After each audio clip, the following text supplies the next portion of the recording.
Армянский культурный центр «Аракс», действующий в Краснодаре, 20 декабря принимал гостей на отчетном концерте, посвященном первой годовщине своей деятельности, а также наступающему Новому году.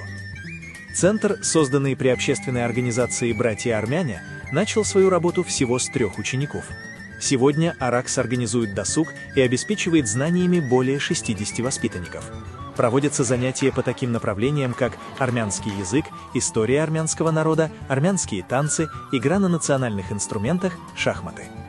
Координирует направление деятельности центра «Аракс» один из ветеранов армянского общественного движения в Краснодаре – Павел Рыштуни, долгое время возглавлявший хореографический коллектив «Ширам». Воспитанники центра показали гостям все, чему научились за год. Они хорошо усвоили свою главную задачу – оставаться армянами даже за тысячи километров от своей исторической родины.